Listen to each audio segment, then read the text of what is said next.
Why did you leave in 2010? I had done 20 years, and for a bunch of different reasons that it was just a bunch of different reasons.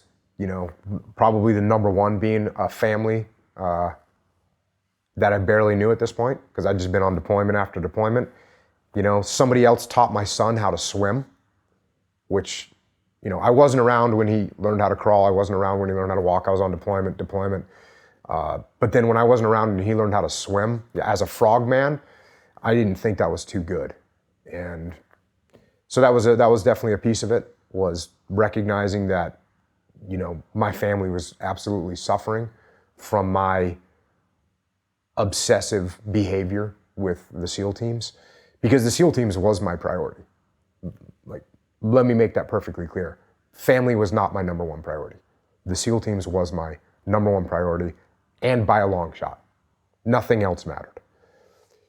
And so I realized that from a detached state, as I looked at my life and as I looked at my family and as I looked at what I had left to do in the SEAL teams, I had to weigh the reality of it all and make a decision that was not I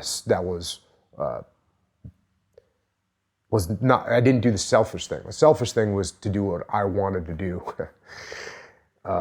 Not that I didn't want to be with my family, but I definitely, you know, I needed to make a sacrifice for my family. And I'd done what I could do for the SEAL teams, and I felt like I could go and take care of my family now.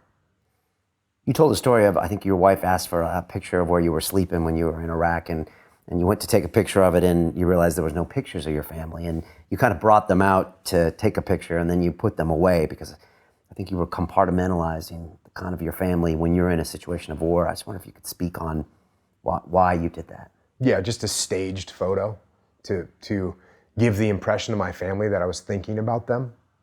And the reality was I wasn't, and I didn't want to. Because, I mean, I had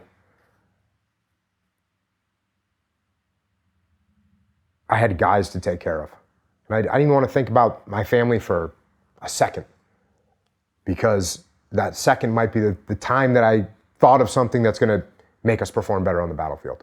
So, yeah, I just didn't want to think about it. And I'd call my wife once a week and check in at a certain time just to, you know, maintain some kind of a connection. But yeah, I didn't want to be sitting there looking at my family every night and thinking about them, or thinking that I might not see them again. Didn't need that thought. So yeah, I compartmentalized it, and just, you know, when I had to take that picture for my wife, my kids wanted to see where I was sleeping at night. And when I looked at the first picture I took, and I realized that, you know, it was nothing. It was a copy of About Face. The book that I always talk about was sitting on my nightstand, which is insane to be sitting there in Ramadi, and the only thing I'm reading about is about more war. But that's what it was. It was a copy of About Face, and it was an empty wall. So I just, pinned up some pictures, took them out of a notebook, pinned them up on the wall, took a picture, took them back down, did the rest of the deployment. Did you notice that you got extremely close to your men, like in Ramadi? I'm sure you got very close to them when you're training and being a SEAL anyways, but when that wartime happens, do you get so close as a unit, as family, to where you even step out your side yourself and it's a really tight-knit unit, or does it become emotional?